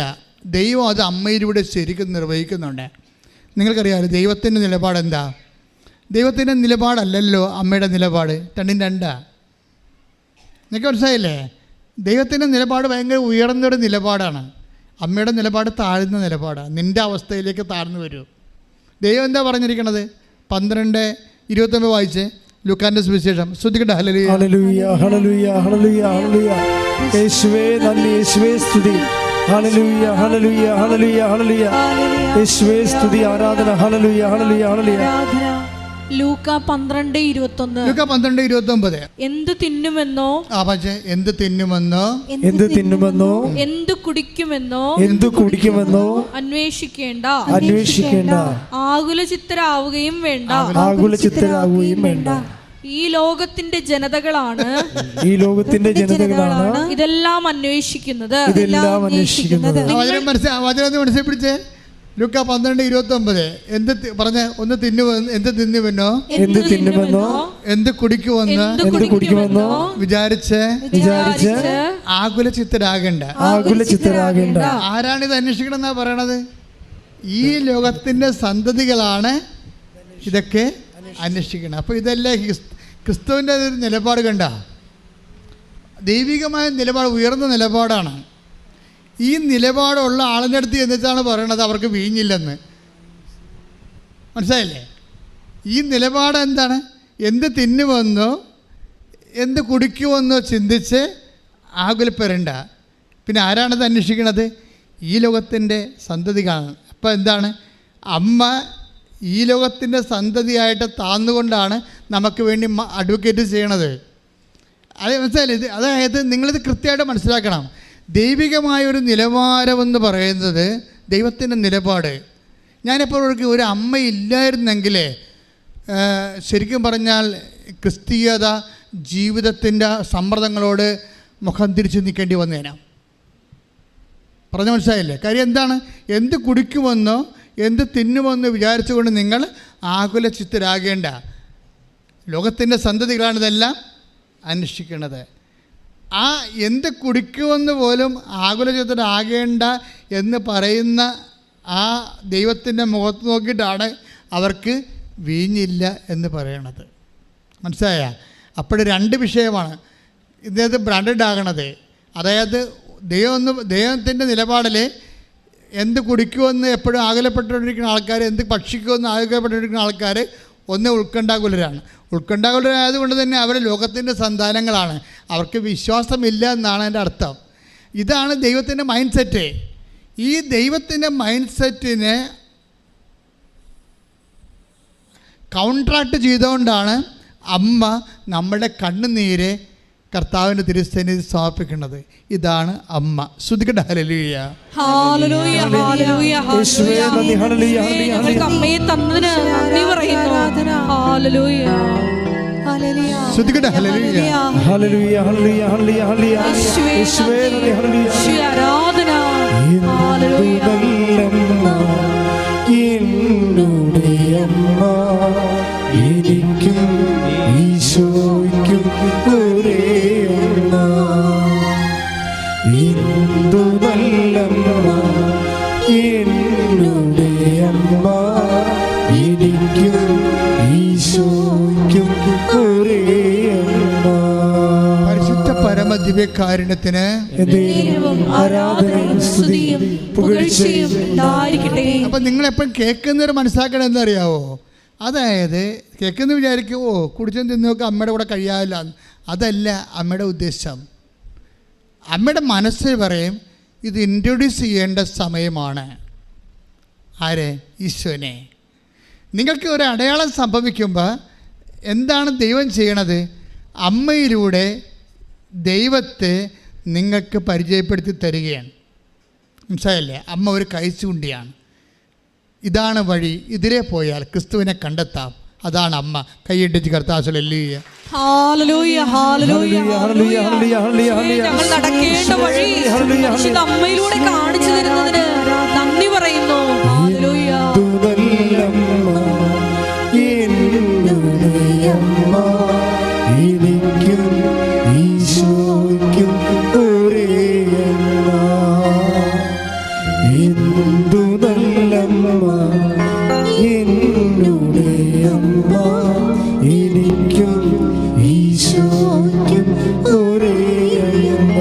പരിശുദ്ധ പരമദിവ്യകാരുണ്യത്തിന് ആരാധനയും സ്തുതിയും പുകഴ്ചയും ഉണ്ടായിരിക്കട്ടെ. ഉടമ്പടി എടുത്തു കഴിഞ്ഞപ്പോൾ ആൻസിയോട് പറഞ്ഞു, ഇപ്പം ആങ്ങളുടെ കല്യാണം നടന്നല്ലോ. ഇപ്പം ആൻസി വളരെ അഭിഷിക്തയായിട്ട് നിൽക്കുകയാണ്. ആൻസിയോട് ആരോ പറഞ്ഞു, കൂട്ടുകാരത്തി പറഞ്ഞു, ആൻസി നീ IELTS എഴുതണില്ലേ എന്ന് ചോദിച്ചു. അപ്പോൾ എന്തുമാത്രം ഗ്യാപ്പാണെന്ന് നോക്കിയേ. 12 കൊല്ലമായി ഗ്യാപ്പ്. 2012 നഴ്സിംഗ് പാസ് ഔട്ട് ചെയ്ത ആളാണ്. ജീവിതം തീർന്ന്. ഇപ്പം ആരാണ്ട് വന്ന് ചോദിക്കുകയാണ്. എന്താ ചോദിക്കണേ? കൂട്ടുകാർ ചോദിക്കുകയാണ്, ആൻസി IELTS എഴുതണുണ്ടോ? അപ്പം അങ്ങനെ ഒരു ചിന്ത പോലും ഇല്ല, അങ്ങനെ ഒരു ആലോചന പോലും ഇല്ല. ആ ഫീൽഡ് വിട്ടതാണ്, ആ ഫയൽ ക്ലോസ് ചെയ്തതാണ്. ഓർക്കുക, കൃപാസനം മാതാവ് നിൻ്റെ ഓപ്പൺ ചെയ്ത് എല്ലാം ക്ലോസ് ചെയ്ത ഫയൽ ഇടിപ്പിക്കും. കാര്യം തന്നെ, അവർ അഹ്റോൻ്റെ പുത്രിയാണ്. അഹ്റോൻ്റെ നമുക്കറിയാമല്ലോ, ഒരു പച്ചത്തിരി ഇതിനകത്തുണ്ടല്ലോ ഇല്ലേ? ഉടമ്പടിയിൽ ഒരു പച്ചത്തിരിയുണ്ട്. അതെന്താണ്? പ്രളയം കഴിഞ്ഞു എന്ന് നിന്നോട് പറയുകയാണ്. പച്ചത്തിരി നിനക്ക് തരുമ്പോൾ എന്താണ് കൃപാസനം അമ്മ നിന്നോട് പറയണത്? മകനെ നിൻ്റെ ജീവിതത്തിൽ പ്രളയം കഴിഞ്ഞു. ബൈബിളിൽ പ്രളയം കഴിയുമ്പോഴല്ലേ, കര തെളിയുമ്പോഴല്ലേ ഒരുവിൻ്റെ കൊമ്പും കൊത്തിക്കൊണ്ട് പ്രാവ് വരണത്. അത് പച്ച നിറമാണ്. കൈയിട്ടിച്ച് കർത്താവ്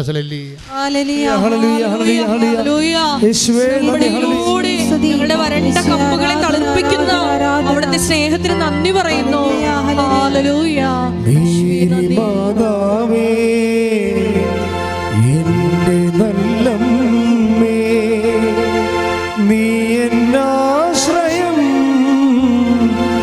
ഏതു നേരത്തും. മേരി മാതാവേ, എന്റെ നല്ലമ്മേ, നീ എന്നാശ്രയം ഏതു നേരത്തും. പരിശുദ്ധ പരമദിവ്യകാരുണ്യത്തിന് എന്നേരവും ആരാധനയും സ്തുതിയും പുകഴ്ചയും ഉണ്ടായിരിക്കട്ടെ. ജാൻസി അമ്മയോട് പറഞ്ഞു, അമ്മേ ആൾക്കാരൊക്കെ പിള്ളേരൊക്കെ എന്നെ IELTS വിളിക്കുന്നുണ്ട്, പക്ഷേ എനിക്ക് വയസ്സ് 35. അവിടെ പോയിരിക്കുമ്പോൾ എനിക്ക് ചമ്മലാണ്. അവിടെ 20 വയസ്സുകാരാണ് ഇരിക്കണത്. ക്ലാസ്സിൽ 20 വയസ്സുകാരാണ് ഇരിക്കണത്. എനിക്ക് വയസ്സ് 35. അവരാണെങ്കിൽ 20 വയസ്സുകാരുടെ ഇപ്പോഴത്തെ അവസ്ഥ അറിയാമല്ല, ഭയങ്കര ക്യാച്ചിങ്ങാണ്. അവർ നല്ല ഇംഗ്ലീഷ് മീഡിയം സ്കൂളിൽ പഠിച്ചിട്ടല്ലേ എപ്പോഴാന്നാണ് അവർ സായിപ്പിനെ പോലെ ഇംഗ്ലീഷ് പറയണത്. ഇവിടെ കുറേ വർഷം കഴിഞ്ഞ് ഗ്യാപ്പ് വിട്ട് ടച്ച് വിട്ട് പോയിരിക്കുകയാണ്. അപ്പോൾ വളരെ പുറകിലെ ആളായത് കാരണം മുമ്പിൽ കൊണ്ടുവരാൻ, മുമ്പിൽ ഇവരുടെ കൂടെ കോമ്പീറ്റ് ചെയ്യാൻ കോൺഫിഡൻസ് ഇല്ല. പക്ഷേ മദർ കോൺഫിഡൻസ് കൊടുക്കും. ഉടമ്പടിയോട് കൂടി ഉടമ്പടി നിങ്ങൾക്ക് കോൺഫിഡൻസ് തരും. അമ്മ ഇവളുടെ കോൺഫിഡൻസ് കൊടുത്ത് പറയും, നീ അവളുടെ കൂടെ ഒന്ന് എളിമപ്പെട്ടാൽ മതി, വേറെ പ്രശ്നമൊന്നുമില്ല. നീ അവരെ കൊച്ചു പോലെ, അവർ 70 വയസ്സുകാരാണ്, നീ 35 ആണെന്ന് പറഞ്ഞുകൊണ്ട് നീ ചമ്മരുത്, അതിൻ്റെ അഹങ്കാരമാണ്. നീ എളിമപ്പെടണം. എളിമപ്പെട്ടിട്ട് അവിടെ കൂടെ പോയി ഇരിക്കണം. ബാക്കിയുള്ളത് ചെയ്യണതാരാ? ഞാനാ. അപ്പോൾ നിങ്ങൾക്ക് എപ്പോഴും ചിന്തിക്കേണ്ട കാര്യം, നിങ്ങളോട് ചെയ്യാൻ പറഞ്ഞാൽ ചെയ്താൽ മതി. അതിൻ്റെ ഫലം ആരുടെ കയ്യിലാണ് ഉള്ളത്? ദൈവത്തിൻ്റെ കയ്യിലാണ്. ഇതൊരു വിശ്വാസത്തിൻ്റെ യാത്രയാണ്. നിങ്ങളോട് അപ്പോൾ ഞാൻ ചെയ്യാതെ മനസ്സിലാക്കിയിട്ട് അവിടെ 20 വയസ്സുകാരുടെ കൂടെ ഇരുന്ന് പോയി പഠിക്കുക മാത്രമില്ല, പഠിച്ചിട്ട് ഫസ്റ്റ് അറ്റംപ്റ്റിൽ തന്നെ അവൾ പാസ്സായി. ശ്രദ്ധിക്കട്ടെ. ഹല്ലേലൂയ.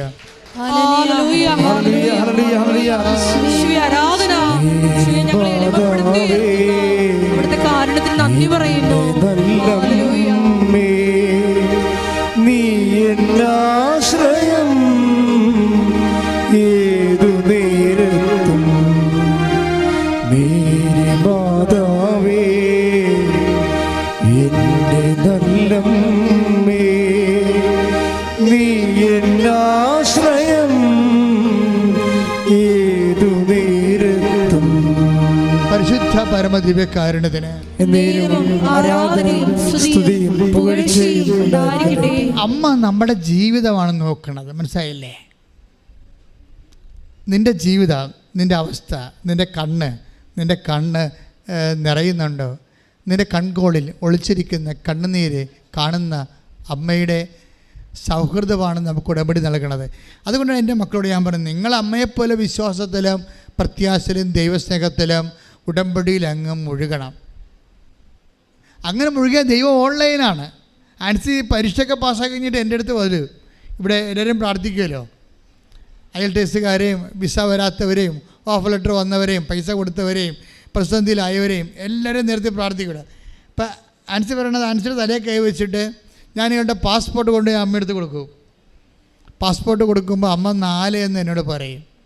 അപ്പം ഞാൻ ഇവിടെ വന്നിട്ട് പറയും, ആൻസി 4:14 അമ്മ പറയുന്നുണ്ട്. അപ്പോൾ കുഴപ്പമുള്ള കേസല്ലേ ഇത്, നീ വെയിറ്റ് ചെയ്യാൻ പറഞ്ഞു പ്രാർത്ഥിച്ച്. 4:14 എന്ന് അമ്മ പറയുന്നുണ്ട്. അപ്പോഴത് അവളത് അമ്മ പറയണത് വിശ്വസിച്ചോ. നമുക്കറിയാം, ഇവിടെ വെക്കുമ്പോൾ നമുക്ക് മനസ്സിൽ കർത്താവ് എനിക്കൊരു ബോധ്യം തരും. അപ്പം ഞാനത് അവരോട് പാസ് ചെയ്യും. അപ്പം 4:14 അമ്മ പറയുന്നുണ്ട്, വെയിറ്റ് ചെയ്യാൻ പറയും. അപ്പോൾ എന്താ വെച്ചാൽ പൊട്ടക്കേസല്ലേ ഇത്, നിങ്ങൾക്ക് വെയിറ്റ് ചെയ്യാം. അപ്പോഴത്തേനും 4-ാം മാസത്തിൽ അവൾ കയറിപ്പോയി. ശ്രദ്ധിക്കട്ടെ. ഹല്ലേലൂയ.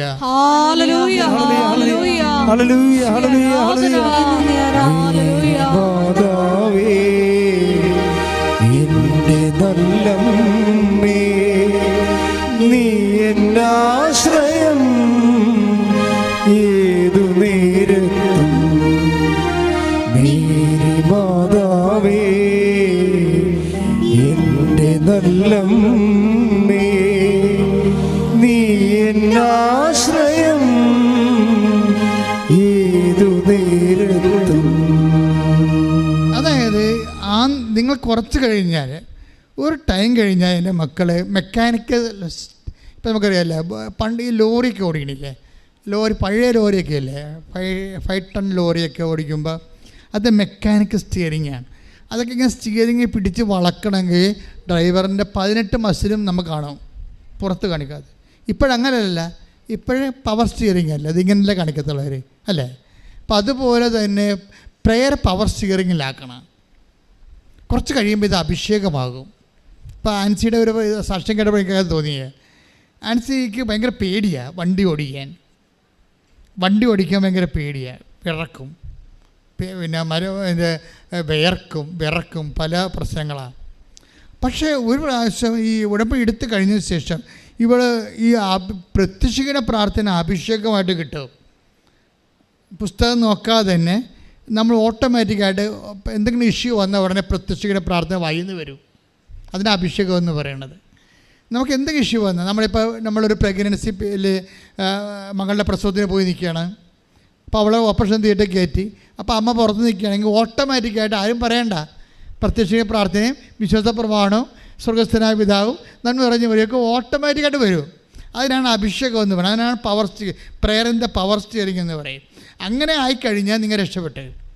ഇപ്പോൾ ഇവളെ സംബന്ധിച്ചിടത്തോളം ഇവളെ പറയണത്, ഞാൻ ഇത്രയും പേടിച്ച് വേർത്തും ഭയപ്പെട്ടുമൊക്കെയാണ് ഞാൻ വണ്ടി എടുത്തുകൊണ്ടിരുന്നത്.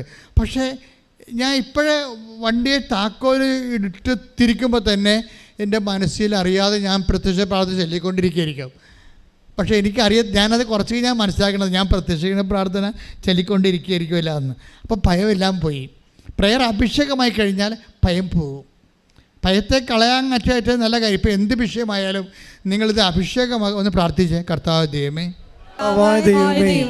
പ്രത്യക്ഷീകരണ പ്രാർത്ഥനയും അനുബന്ധ പ്രാർത്ഥനകളും അഭിഷേകമാകാൻ എന്നെ ആശീർവദിക്കണമേ. ശ്രദ്ധിക്കട്ടെ. ഹല്ലേലൂയ, ഹല്ലേലൂയ, ഹല്ലേലൂയ, ഹല്ലേലൂയ, ഹല്ലേലൂയ, ഹല്ലേലൂയ, ഹല്ലേലൂയ, ഹല്ലേലൂയ, ഹല്ലേലൂയ, ആരാധനയിലൂടെ കൃപയാകണമേ. ഹല്ലേലൂയ. എന്റെ നല്ലമ്മേ, നീ എന്നാശ്രയം ഏതു നേരത്തും. മേരി മാതാവേ, എന്റെ നല്ലമ്മേ, നീ എന്നാശ്രയം ഏതു നേരത്തും. പരിശുദ്ധ പരമദിവ്യകാരുണ്യത്തിന് ആരാധനയും സ്തുതിയും പുകഴ്ചയും ഉണ്ടാകട്ടെ. അപ്പോൾ നിങ്ങൾ ഈ ഉടമ്പടി 1, 2 ഒക്കെ പുതുക്കിയവരില്ലേ? ഇപ്പോൾ ഉടമ്പടി സിൽവർ ഗ്രേ നിങ്ങൾ കണ്ടോ?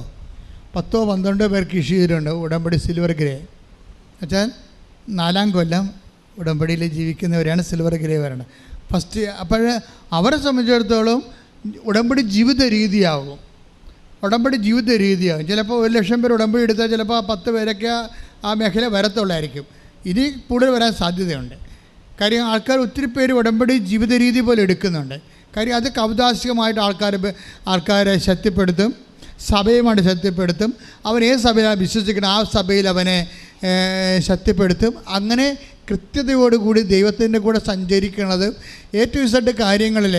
അതായത് നമ്മൾക്ക് ഇന്ന കാര്യമൊന്നുമല്ല, എന്ത് കാര്യവും നമുക്ക് കമ്മ്യൂണിക്കബിളാണ്. ഒരു മരിയ സ്പിരിച്വാലിറ്റി ഫോളോ ചെയ്യുമ്പോൾ ഉണ്ടാകുന്ന ഗുണവതാണ്. അമ്മയ്ക്കൊന്നും നിസ്സാര ചെറിയ കാര്യങ്ങളല്ല. അമ്മ സന്തോഷിക്കണമൊക്കെ വലിയ കാര്യത്തിലായിരിക്കും, ചെറിയ കാര്യത്തിൽ സന്തോഷിക്കത്തില്ല. പക്ഷെ എന്നൊക്കെയല്ല, അതായത് അമ്മ സന്തോഷിക്കണതൊക്കെ വലിയ കാര്യത്തിലാണ് സന്തോഷിക്കണത്, ചെറിയ കാര്യത്തിൽ. നിങ്ങളതുപോലെ ഇരിക്കണം, ഞാനും അതുപോലെ ഇരിക്കണം. ചെറിയ കാര്യത്തിൽ ഇപ്പോൾ നമുക്കറിയാമല്ലോ. ഇപ്പോൾ ലുക്കായുടെ സുവിശേഷം 1:49 എടുത്തേ. ലൂക്ക 1:49. ശക്തനായവൻ എനിക്ക് വലിയ കാര്യങ്ങൾ ചെയ്തിരിക്കുന്നു. ഒന്നേറ്റ് പറഞ്ഞേ, ശക്തനായവൻ എനിക്ക് വലിയ കാര്യങ്ങൾ ചെയ്തിരിക്കുന്നു. അപ്പൊ ശക്തനായ എനിക്ക് വലിയ കാര്യങ്ങൾ ചെയ്തിരിക്കണം എന്ന് പറയുമ്പോഴേ അത് അതിൻ്റെ ഫീൽ എന്താണ്? സന്തോഷമാണ്. സന്തോഷത്തിലാണ് ഇത് പറയണത്. സന്തോഷത്തിൻ്റെ അടിസ്ഥാനം എന്താണ്? ലുക്ക 1:47 എടുത്തേ. ലുക്ക 1:47. എന്റെ ചിത്തം എന്റെ രക്ഷകനായ ദൈവത്തിൽ ആനന്ദിക്കുന്നു. അപ്പൊ അമ്മയുടെ ആനന്ദം എപ്പോഴും ക്രിസ്തുവിൻ്റെ അടിസ്ഥാനത്തിലാണ്. മനസ്സിലായില്ലേ? ശരീരത്തിൻ്റെ അടിസ്ഥാനത്തിലല്ല. ഒരു വിശ്വാസിയുടെ ആനന്ദം എപ്പോഴും ക്രിസ്തുവിൻ്റെ അടിസ്ഥാനത്തിലായിരിക്കണം. കാര്യം ക്രിസ്തുവിന് മഹത്വം ഉണ്ട്, നമുക്ക് ആനന്ദമുണ്ടാകും. ചിലപ്പോൾ നമ്മുടെ കാര്യത്തിൽ താമസിച്ചു പോയാലും, നമ്മുടെ രോഗം സുഖപ്പെടാതെ താമസിച്ചാലും, അതുവഴി നമ്മുടെ വിശ്വാസം വളർന്ന് ക്രിസ്തുവിന് മഹത്വം ഉണ്ടായി നമുക്കെന്താ ഉണ്ടാകണം? ആനന്ദം ഉണ്ടാകണം. ഞാൻ പറഞ്ഞ മനസ്സിലായില്ലേ? അതായത് അമ്മയുടെ ആനന്ദം എങ്ങനെയാണ്? വലിയ കാര്യങ്ങളിലാണ് അമ്മ ആനന്ദിക്കണത്. ആ ആനന്ദത്തിന് അപ്പം അതിൻ്റെ അർത്ഥം എന്താണ്? ചെറിയ കാര്യങ്ങളിൽ ആനന്ദത്തിന് കാരണമില്ല, അത് നിസ്സാരമായിട്ട് കരുതും. അതിൻ്റെ ഗുണം എന്താണെന്നറിയാവോ? വലിയ കാര്യങ്ങളിലാണ് ആനന്ദിക്കണമെന്നുണ്ടെങ്കിൽ സൈക്കോളജിക്കലി സ്പീക്കിംഗ് ആ വ്യക്തി വലിയ കാര്യങ്ങളിൽ ദുഃഖം ഉണ്ടാകത്തുള്ളവർക്ക് ചെറിയ കാര്യങ്ങളിൽ ദുഃഖം ഉണ്ടാകത്തില്ല. പിടിയിട്ടില്ലേ? വെരി സിമ്പിളാ. അമ്മയിൽ നിന്ന് കുറച്ച് പഠിക്കാനുണ്ട് നമുക്ക്. ഇപ്പം അമ്മയുടെ ഇപ്പം ലൂക്ക 1:49 എന്താ പറയണത്?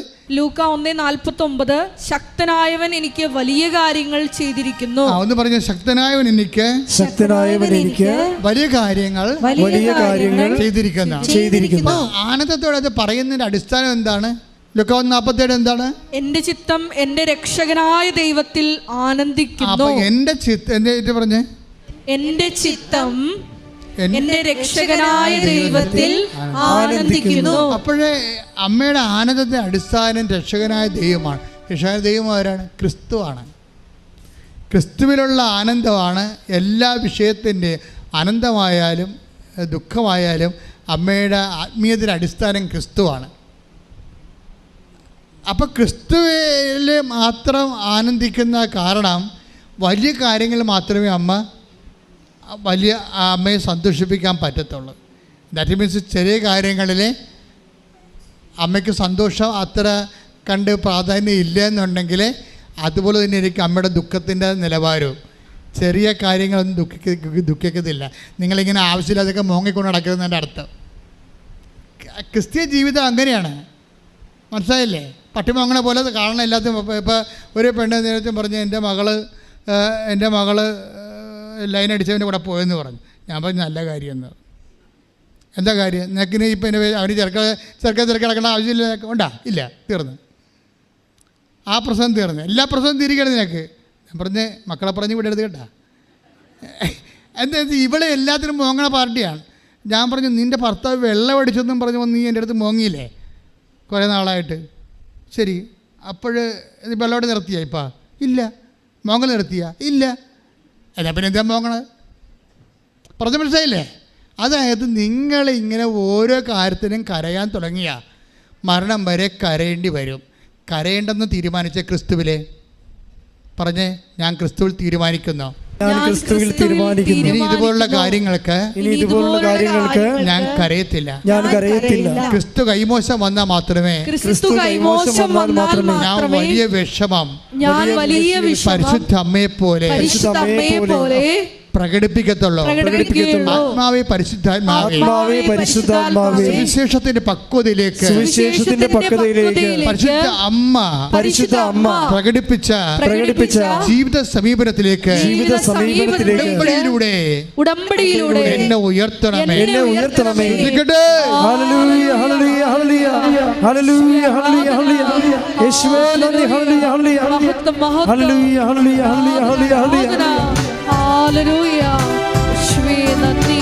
ശക്തനായ ദൈവം വൻകാര്യങ്ങൾ ചെയ്യാൻ സർവശക്തിയോടെ എഴുന്നള്ളുകയാൽ.